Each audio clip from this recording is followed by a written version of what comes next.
The worst day of my life didn't arrive all at once. It came in pieces. First, I lost my job after the company I'd worked for nearly 15 years suddenly shut down. Then the bills started piling up faster than I could pay them. Every morning I woke up with a knot in my stomach, wondering how I was going to survive another day. I tried finding new work, but no matter how many applications I sent out, nobody seemed interested. Just when I thought things couldn't get worse, my wife Emily sat across from me at our kitchen table and told me she wasn't happy anymore. I still remember the cold look in her eyes. There were no tears, no hesitation, no sign that ending our marriage hurt her at all. She simply said she needed something different from life and packed her bags a week later. After she left, the house felt empty and silent. The rooms that once held laughter now felt like a prison filled with memories I couldn't escape. A month later, she finalized the divorce and took nearly everything we had together. By the time it was over, I was living in a small rented room above a convenience store, eating cheap instant noodles most nights and wondering how my life had fallen apart so quickly. Friends who once promised they would always be there slowly disappeared. Some stopped answering calls. Others offered sympathy but never real help. I learned a painful lesson during that time. People love standing beside you when you're successful, but many vanish when you're struggling. One rainy afternoon, while scrolling through local auction listings at the public library because I couldn't afford internet at home, I found something strange. It was an old property listed on the edge of town. The photo showed a large Victorian house with broken windows, peeling paint, and weeds so tall they nearly swallowed the front porch. The description was short. Abandoned property. As is condition, minimum bid $100. I stared at the screen thinking it had to be a mistake. Even a ruined house was worth more than that. Curious, I searched for more information. What I found only made the situation stranger. The property had been sitting empty for years. Multiple owners had purchased it and then abandoned it. Some claimed the renovation costs were too high. Others simply disappeared from public records after buying it. Rumors spread through town that the house was cursed. People said strange noises came from inside at night. Some claimed they saw lights moving through the windows even though there was no electricity connected to the building. Normally I would have laughed at such stories, but something about the house caught my attention. Maybe it was because I had nothing left to lose. Maybe it was because everyone else seemed determined to avoid it. Whatever the reason, I couldn't stop thinking about it. 2 days later, I drove out to see it for myself. The house stood alone at the end of a dirt road surrounded by overgrown trees. Dark clouds hung overhead, making the building look even more unsettling. As I stepped out of my old truck, the wind pushed through the branches, creating a sound almost like whispering voices. The front gate hung crookedly from rusted hinges. Weeds covered what had once been a beautiful garden. The closer I got, the more damage I noticed. Parts of the roof had collapsed. Several windows were shattered. The wooden porch creaked beneath my feet. Yet despite all its flaws, the house possessed a strange beauty. I could picture how magnificent it must have looked decades earlier. The carved wooden details around the doors and windows hinted at a time when someone had invested great care into its construction. While walking around the property, I noticed an elderly woman standing on a nearby porch watching me. When I waved, she hesitated before slowly approaching. "Thinking about buying that place?" she asked. "Maybe," I replied. She stared at the house for a long moment before speaking again. "Most people around here won't go near it, because of the ghost stories." I asked with a smile. She didn't smile back. Some stories survive for a reason. Her answer sent a chill through me. Before I could ask more questions, she turned around and walked away. The auction took place 3 days later in a small government building downtown. I expected dozens of bidders. Instead, only 4 people attended. When the house was presented, nobody raised a hand. The auctioneer repeated the starting price. Silence filled the room. Finally, I lifted my hand. $100. The auctioneer looked almost relieved. Sold. Just like that, I became the owner of the strangest house in town. When I told people about my purchase, most thought I was joking. Those who realized I was serious reacted with disbelief. One man at a gas station laughed so hard he nearly spilled his coffee. "You bought that death trap?" he asked. Another person shook his head and said, "You'll regret it." Their reactions should have worried me, but strangely they motivated me even more. Everyone else saw a worthless building. I saw an opportunity to start over. The first day I moved into the house, I brought little more than a mattress, a toolbox, and a few bags of clothes. There was no running water and only limited electricity from a temporary generator. The house groaned constantly. Every gust of wind seemed to produce a new creak or crack. That night, lying on my mattress beneath a leaking ceiling, I questioned whether I had made a terrible mistake. Then I reminded myself that I had already lost nearly everything. Failure no longer frightened me the way it once had. Over the following weeks, I dedicated myself to restoring the property. Every morning I woke before sunrise and worked until exhaustion forced me to stop. I repaired broken walls, removed rotten flooring, cleared mountains of trash, and cut back years of overgrown vegetation. The work was difficult, but for the first time since my divorce I felt useful again. Each repaired board and cleaned room felt like a small victory. It was as if I wasn't just rebuilding a house, I was rebuilding myself. As renovation continued, I began noticing odd things. Hidden beneath layers of wallpaper were strange symbols carved into the wood.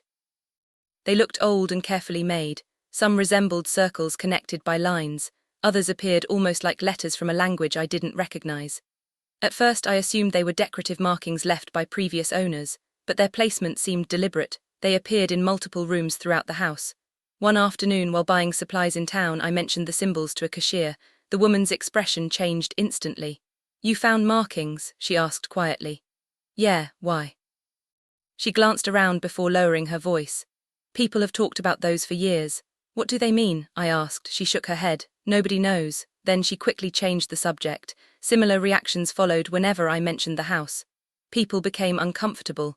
Conversations ended abruptly. Some refused to discuss it altogether. Their behavior only increased my curiosity. The mystery deepened one evening when I discovered a section of the basement wall that sounded hollow when struck. The basement itself was dark and damp. The air smelled of mold and old wood. While inspecting the foundation, I accidentally dropped a hammer against the wall. Instead of producing the solid sound I expected, it echoed strangely. I hit the area again. Hollow, my pulse quickened. There was clearly empty space behind the bricks. Over the next several days, I became obsessed with that wall. Every spare moment was spent examining it. The brickwork looked slightly different from the surrounding sections, as if someone had sealed something behind it long ago. One afternoon, while taking a break outside, I noticed the same elderly woman who had warned me before. She stood near the road watching the house. This time I approached her. "You know something about this place, don't you?" I asked. She looked at me carefully before answering. "Some doors are buried for a reason." The exact words sent a shiver through my body. "What does that mean?" I asked, but she simply turned away and left. That night her warning echoed in my mind. Most people would have listened, most people would have walked away, but curiosity has always been one of my greatest weaknesses. The next morning I returned to the basement with a hammer and chisel. After several hours of work, I finally broke through part of the wall. Dust filled the air. My heart pounded as I removed more bricks. Behind them was not empty space but something far more surprising. A heavy metal door hidden inside the wall. Its surface was covered in rust, yet it remained intact. It had no visible handle on the outside. Only an old keyhole sat at its center. For a moment I simply stared. Every strange rumor, every warning, every uncomfortable reaction from the townspeople suddenly felt much more significant. My hands trembled as I brushed dust away from the door. Whatever lay beyond it had remained hidden for years, perhaps decades. I had no idea that opening it would uncover secrets capable of changing everything I thought I knew about my life. At that moment, standing alone in the basement of the house nobody wanted, I felt something I hadn't experienced in a very long time. Hope. And I had no idea how dangerous that hope would become. For nearly an hour, I stood in front of the rusted metal door, staring at it as if it might suddenly disappear. My hands were covered in dust from tearing down the brick wall, and sweat dripped from my forehead despite the cool air in the basement. The hidden door looked ancient. Whoever had placed it there had gone to great lengths to make sure nobody would ever find it. The question that haunted me wasn't why the room had been hidden. It was what was so important that someone had sealed it away behind a wall. I searched every corner of the basement for a key but found nothing. Finally, after studying the lock closely, I realized it had become so rusted with age that it might break under pressure. Using a crowbar, I carefully forced the door open. The metal groaned loudly, echoing through the basement like a scream. Dust exploded into the air as the door slowly swung inward. A stale smell rushed out from the darkness beyond. It was the smell of old paper, damp wood, and decades of forgotten secrets. I grabbed a flashlight and stepped inside. The room was much larger than I expected. It stretched beneath part of the house like a hidden underground chamber. Thick dust covered everything. Cobwebs hung from the ceiling. Wooden shelves lined the walls, filled with boxes, books, and stacks of papers. In one corner stood a desk. In another sat a large wooden chest reinforced with iron bands. It looked as though nobody had entered the room for at least 20 years. My flashlight beam moved slowly across the space as excitement mixed with nervousness. I felt like an explorer discovering a lost treasure. At first I focused on the chest. The lock had long since rusted away. When I lifted the lid, the hinges creaked loudly. Inside were dozens of photographs tied together with faded string. Beneath them rested letters, journals, legal documents, and yellowed newspaper clippings. Curious, I picked up the photographs first. Most showed people standing in front of the house many years earlier. Some appeared to be family gatherings, others showed formal events and celebrations. As I flipped through them, I noticed that many were labelled with dates written in fading ink. Some photographs were over 50 years old. Then I froze. One photograph slipped from my hands and landed on the floor. For several seconds, I couldn't breathe. The woman in the picture looked exactly like my ex-wife Emily. The same eyes, the same smile, the same facial features. My first thought was that it had to be her, but that was impossible. The photograph was dated more than 20 years before she was born. I quickly picked it up and examined it again. Written on the back were the words, Margaret Hale, summer 1982. The woman wasn't Emily, yet she looked so much like her that they could have been identical twins. My pulse began racing. Suddenly, the discovery felt personal. I searched through the remaining photographs and found several more featuring the same woman. In some pictures, she stood beside an older man dressed in expensive suits. In others, she appeared unhappy, as though she had been forced to smile. One image caught my attention more than the rest. It showed Margaret standing in front of the house with a young child. Written on the back was a single sentence. The family secret must never be revealed. I stared at those words for a long time. They felt less like a memory and more like a warning. Setting the photographs aside, I turned my attention to the journals. Most were damaged by age, but one remained surprisingly well preserved. The cover carried a name written in elegant handwriting. Richard Hale. I remembered seeing that name in several photographs. Curious, I opened the journal and began reading. The first entries described life inside the house. Richard wrote about business investments, social gatherings, and family events. At first everything seemed normal, but as the entries continued, the tone gradually changed. Richard became increasingly suspicious of the people around him. He repeatedly mentioned betrayal, deception, and hidden agendas. Several pages described arguments with trusted friends. Others detailed disputes involving land ownership and money. The deeper I read, the darker the story became. One entry particularly stood out. I have made a terrible mistake. The people I trusted most have turned against me. They believe I do not know what they are planning, but I see their greed growing stronger every day. If anything happens to me, the truth can be found where nobody will think to look. The words sent chills through my body. It sounded less like a journal entry and more like a confession written by a man who feared for his life. I continued reading for hours. Outside, the sun disappeared, but I barely noticed. Eventually, I reached entries written during Richard's final weeks. They revealed a bitter conflict over a fortune tied to several valuable properties. According to the journal, Richard had discovered oil rights connected to land his family owned decades earlier. The discovery made the land worth millions. Unfortunately, it also attracted dangerous people. Richard believed several business partners were secretly plotting to steal everything from him. One name appeared repeatedly throughout the journal. Thomas Whitmore. Richard described him as a trusted friend who gradually became obsessed with money. According to the journal, Thomas began manipulating legal records, forging documents, and convincing others to join him. As I read further, another name appeared. My heart nearly stopped when I saw it. Elena Carter. Emily's maiden name had been Carter. I read the page again to make sure I wasn't imagining things. The name was definitely there. Elena Carter was described as Thomas Whitmore's closest ally. Together, they had allegedly helped orchestrate the theft of Richard's fortune. My stomach tightened. Surely it was just a coincidence. Carter was a common surname, yet after seeing the photographs resembling Emily, the coincidence felt unsettling. Determined to learn more, I searched through the remaining documents. Inside another box, I discovered old property records, family trees, and handwritten letters. Piece by piece, a picture began forming. Elena Carter wasn't simply connected to Emily's family. She was Emily's great-grandmother. I checked the records repeatedly, hoping I had misunderstood, but the evidence was clear.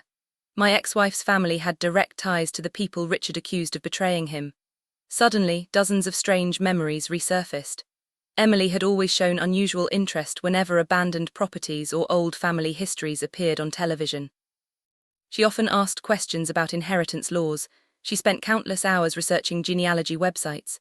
At the time, I considered it a harmless hobby. Now those memories felt different, more deliberate, more calculated. My hands shook as I continued examining the documents.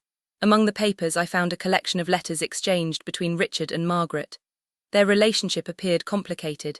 At first they seemed deeply in love, then the letters became filled with fear and distrust. One letter written shortly before Richard's final journal entry contained a sentence that made my blood run cold. If they cannot take the fortune, they will take everything else. Be careful who you trust. Even family can become enemies. The room suddenly felt colder.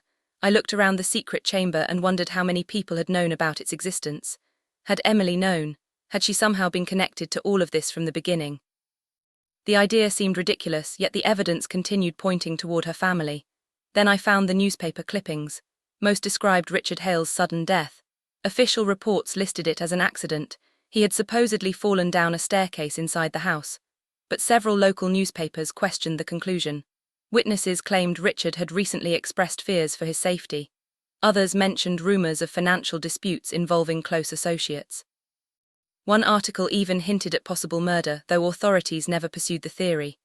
Beneath the clippings rested a sealed envelope marked with a handwritten warning. Open only if the truth must be known. My heartbeat thundered in my ears as I carefully opened it. Inside was a single document, a confession. The paper detailed a conspiracy involving forged ownership records, stolen assets, bribed officials, and threats against anyone who stood in the way. Several names were listed. Thomas Whitmore appeared first. Elena Carter appeared second. Multiple others followed. The confession concluded with a shocking statement.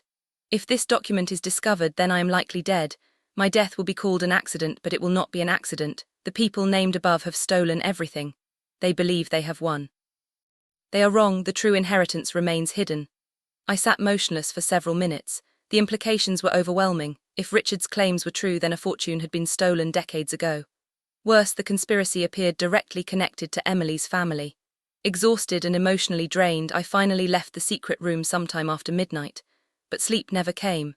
I spent the entire night reviewing everything I had found, every document, every photograph, every journal entry.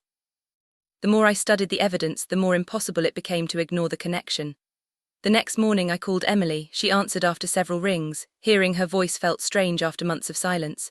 At first we exchanged awkward greetings, then I mentioned the house. The change in her tone was immediate.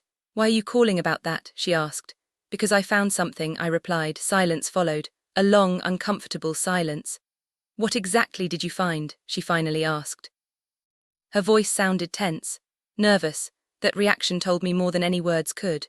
For the first time since discovering the secret room, I became genuinely afraid, because it suddenly felt possible that Emily already knew about the house. It suddenly felt possible that she knew far more than she had ever admitted. And if that was true, then my discovery wasn't just uncovering a forgotten family secret. It was uncovering a lie that may have shaped my entire marriage from the very beginning. After my phone call with Emily, I sat alone in the kitchen of the old house for hours, staring at the documents spread across the table. Her reaction kept replaying in my mind. It wasn't the reaction of someone hearing a strange story for the first time. It was the reaction of someone who had been afraid that a secret might finally be exposed. The silence after I mentioned the hidden room had spoken louder than any confession. For months after our divorce, I had blamed myself for everything that happened between us. I thought maybe I hadn't worked hard enough, loved her enough, or paid enough attention to her needs. But now a terrifying possibility stood in front of me. What if our entire relationship had been built on a lie? What if I had simply been a tool in someone else's plan? The thought hurt more than losing my job, more than losing my savings, and even more than the divorce itself. Because if it were true, then the woman I loved had never really existed. The following morning, I returned to the secret room and began organizing every document I could find. I purchased binders, folders, and storage boxes from a nearby office supply store. Every photograph was labeled. Every letter was dated. Every newspaper clipping was scanned and copied. I treated the room like a crime scene because that was exactly what it felt like. Day after day, I studied the evidence. The deeper I dug, the more connections appeared. Richard Hale's journal mentioned several properties that had changed ownership shortly after his death. Many of those properties eventually ended up connected to companies created by relatives of Thomas Whitmore and Elena Carter. It wasn't direct proof of criminal activity, but it was suspicious. Even stranger, some records appeared to have been altered. Names had been changed. Signatures looked inconsistent. Entire sections of legal documents seemed to have disappeared. Someone had spent decades covering their tracks. One evening, while reviewing old family records, I discovered something that made my stomach turn. Emily's father had visited the house years before I purchased it. Hidden among tax records was a visitor log from a county archive. His name appeared repeatedly beside requests involving Richard Hale's estate. The dates stretched across nearly 10 years. Emily's family hadn't accidentally become connected to this mystery. They had actively researched it for decades. Suddenly, memories from my marriage started making sense. Emily had encouraged me to attend the property auction. At the time, I thought she was simply trying to support my dream of starting over. I remembered sitting beside her months before our divorce while browsing property listings online. She had specifically pointed out the abandoned house. I could still hear her voice. "You always wanted a renovation project," she had said. "Maybe something like that could be your fresh start." At the time, I dismissed the idea because the house looked too damaged, yet somehow the suggestion had stayed in my mind. Now I realized she may have planted the idea intentionally. The more I remembered, the more painful the truth became. Nearly every step that led me to the house appeared connected to Emily. The discovery left me feeling sick. Part of me wanted to call her immediately and demand answers. Another part wanted to forget everything and walk away. But then I remembered Richard Hale's final journal entries. I remembered the fear in his words and the injustice hidden beneath decades of lies. If people had truly stolen his fortune and destroyed his life, then they deserved to be exposed. 2 weeks later, I hired a private investigator named Daniel Ross. He was a former police detective with a reputation for finding information others overlooked. At first, I told him only part of the story. I showed him several documents and asked him to verify their authenticity. 3 days later, he called me. "Where did you get these?" he asked. "Why?" I replied, "Because some of these names are connected to ongoing fraud investigations." My heart began racing. Daniel agreed to meet in person. During our conversation, he explained that several businesses connected to the Whitmore and Carter families had faced allegations involving forged contracts and hidden assets. Most cases never resulted in criminal charges due to lack of evidence. However, the patterns were remarkably similar to what appeared in Richard's documents. For the first time, I realized the conspiracy might extend far beyond a single stolen inheritance. This wasn't just family greed. It could be a network of corruption spanning generations. Over the following months, Daniel and I worked together. We followed paper trails, tracked ownership records, and uncovered connections hidden behind shell companies and fake partnerships. The investigation consumed my life. Every answer seemed to create 3 new questions.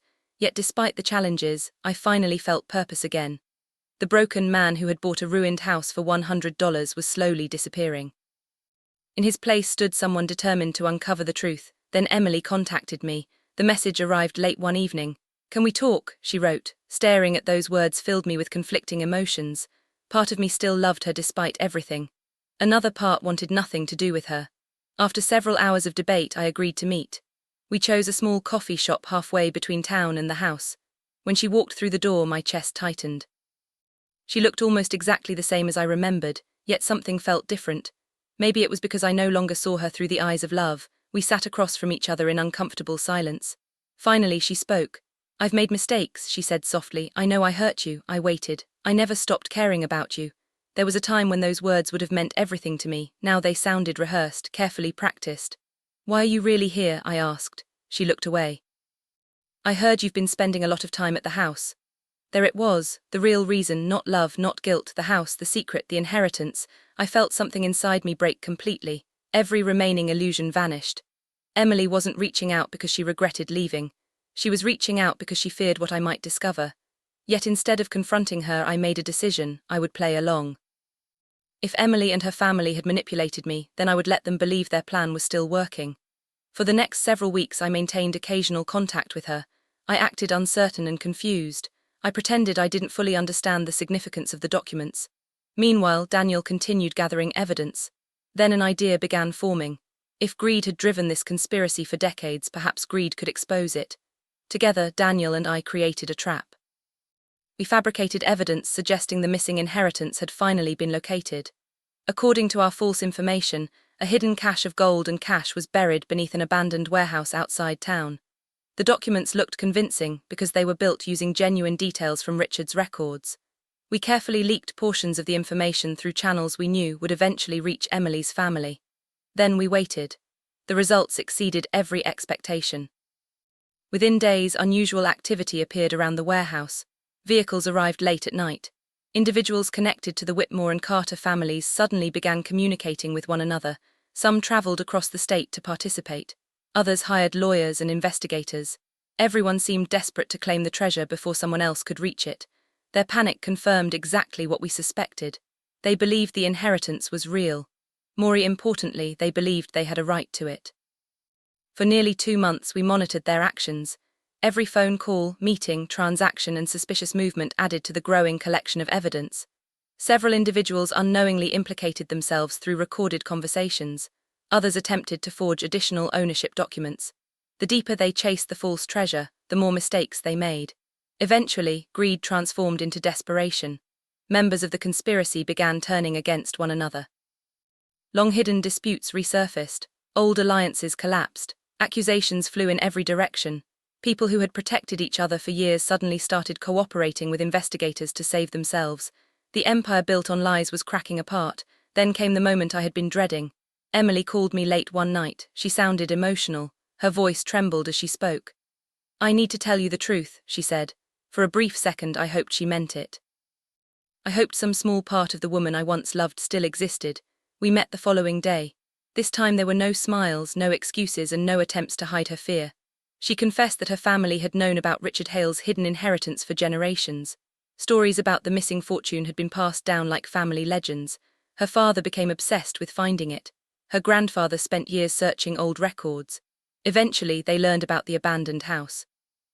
"Did you marry me because of it?" I asked quietly. Tears filled her eyes. She couldn't answer immediately. That silence hurt more than any words ever could. Finally, she nodded. At first, yes. The world seemed to stop moving. Despite everything I had discovered, hearing the truth directly from her felt like being stabbed in the heart. "At first," I repeated. "I didn't expect to fall in love with you," she whispered. I wanted to believe her. A part of me always would. But it no longer mattered. The damage was already done. The trust was gone forever. When our conversation ended, I walked away without looking back. That night, sitting alone inside the old house, I allowed myself to grieve, not for the marriage, not for the money. I grieved for the future I thought we would have together. I grieved for the version of Emily I believed was real. And when the tears finally stopped, something changed inside me. The pain remained, but it no longer controlled me. The revenge I wanted wasn't about destroying Emily. It wasn't about causing suffering. It was about revealing the truth. It was about making sure nobody else could hide behind lies. Within weeks, the evidence Daniel and I collected reached authorities. Investigations expanded rapidly. Financial records were seized. Property ownership histories were reviewed. Witnesses began cooperating. One by one, the secrets hidden for decades started emerging into the light. The people who believed they had won years ago were about to discover that their greatest mistake had been underestimating the man they thought was merely a pawn in their game. And as the first arrests approached, I realized something surprising. The revenge I had been seeking was already happening, not because I forced it, but because the truth, once uncovered, has a way of destroying every lie built around it. The weeks that followed felt unreal. For months, I had lived inside a maze of secrets, lies, and betrayal. Now, one by one, those secrets were finally coming into the light. The evidence Daniel and I gathered had become too overwhelming to ignore. Investigators reopened old files connected to Richard Hale's death. Financial crimes units examined decades of suspicious transactions. Lawyers representing several members of the Whitmore and Carter families suddenly found themselves answering difficult questions they could no longer avoid. The false treasure hunt we had created turned out to be the final crack in a wall that had been standing for generations. People who had spent years protecting one another began blaming each other. Some cooperated with authorities in exchange for lighter penalties. Others tried to destroy evidence, only making themselves look more guilty. Watching everything unfold was strange. For so long I had imagined revenge as something dramatic, a moment where I confronted everyone who had hurt me and made them suffer the way I had suffered. Instead, revenge arrived quietly. It came through truth, through facts, and through the consequences of choices people had made long before I ever entered their lives. One morning I received a call from Daniel. His voice carried a rare excitement. "You're going to want to see this," he said. An hour later, we met inside a county records office. Spread across a large table were several newly uncovered documents. They had been hidden inside a private storage facility, owned by one of Thomas Whitmore's descendants. Among them were original contracts, personal letters, and financial records proving that Richard Hale had been intentionally cheated out of significant assets shortly before his death. More importantly, the documents showed that the conspiracy continued long after Richard was gone. Family members had quietly transferred wealth through multiple generations while maintaining the false story that no inheritance existed. For the first time, there was undeniable proof. As investigations expanded, several people faced criminal charges while others became trapped in expensive civil lawsuits. Businesses that had relied on hidden money began collapsing. Properties were seized. Bank accounts were frozen. Reputations built over decades disappeared almost overnight. The families that once believed they controlled the truth found themselves exposed in front of everyone. Yet despite everything happening around me, one person remained on my mind. Emily. After our final conversation, we had not spoken again. Part of me expected to feel satisfaction seeing her family's world fall apart. Instead, I mostly felt sadness. I remembered our first date, the vacations we took together, the nights we spent talking about dreams for the future. Whether those moments had been real or not, they still existed in my memory. The betrayal hurt deeply because the love had once felt genuine. Several months later, Emily contacted me one final time. She asked if we could meet. After thinking carefully, I agreed. We met at a quiet park far from town. She looked different than before. The confidence she once carried had disappeared. The weight of everything that happened seemed visible in her face. For several minutes, neither of us spoke. Finally, she broke the silence. "I'm sorry," she said, "not for getting caught, not because my family lost. I'm sorry because I hurt you." I listened quietly. "You were the one good thing in my life that wasn't part of the plan," she continued, "and I destroyed it." For the first time since this nightmare began, I believed she was telling the truth, but some damage cannot be undone. Some wounds heal yet leave scars forever. "I forgive you," I said, her eyes widened in surprise. But forgiveness doesn't change what happened. Tears rolled down her cheeks as she nodded. She seemed to understand. We talked for a little while longer before going our separate ways. As I watched her walk away, I realized something important. Holding on to anger would only keep me connected to the past. Letting go didn't mean forgetting. It meant moving forward. A few weeks later, another discovery changed everything.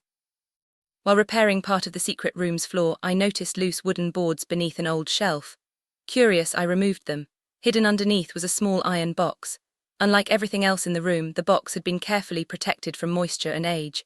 My hands trembled as I opened it. Inside were original land deeds, ownership certificates, and legal documents signed by Richard Hale himself. The documents revealed the truth behind the missing inheritance. There had never been a buried chest filled with gold. There had never been hidden piles of cash. The real treasure was land, hundreds of acres of land purchased decades earlier and forgotten after Richard's death. At the time, the property had little value, but over the years, nearby development transformed the area. Businesses, roads, and residential communities expanded around it. What had once been nearly worthless had become incredibly valuable. After months of legal review, courts determined that the land legally belonged to Richard Hale's remaining estate. Because of evidence found in the secret room and the complicated chain of ownership, I ultimately became the rightful beneficiary. The value of the inheritance exceeded anything I had ever imagined. Suddenly, the man who once struggled to afford groceries had access to financial security beyond his wildest dreams. Yet the money itself never felt like the greatest reward. The greatest reward was knowing the truth had finally won. Over the next few years, I transformed the old house. What had once been a decaying ruin became beautiful again. Broken windows were replaced, walls were restored, gardens bloomed where weeds once grew. Neighbors who had avoided the property for years began stopping by to admire the changes. Eventually, I converted part of the house into a community center where local families could gather, learn, and receive support during difficult times. It felt right. After all, the house had given me a second chance when I needed one most. I wanted it to do the same for others. One evening, several years after buying the house for $100, I stood on the front porch watching the sunset. The sky glowed with shades of orange and gold. Children laughed in the distance. The old rumors about curses and ghosts had long since faded away. As I looked across the property, I thought about everything that had happened, the heartbreak, the betrayal, the secrets hidden beneath layers of lies. For a long time, I believed the house had changed my life because of the fortune hidden inside it, but standing there, I finally understood the truth. The real treasure wasn't money. It wasn't land. It wasn't revenge. The real treasure was the person I became after surviving it all. Losing everything had taught me resilience. Betrayal had taught me wisdom. Forgiveness had given me peace. And as the sun slowly disappeared beyond the horizon, I smiled and closed the front door behind me. The past no longer owned me. The secrets were gone. The truth was free. And for the first time in many years, so was I.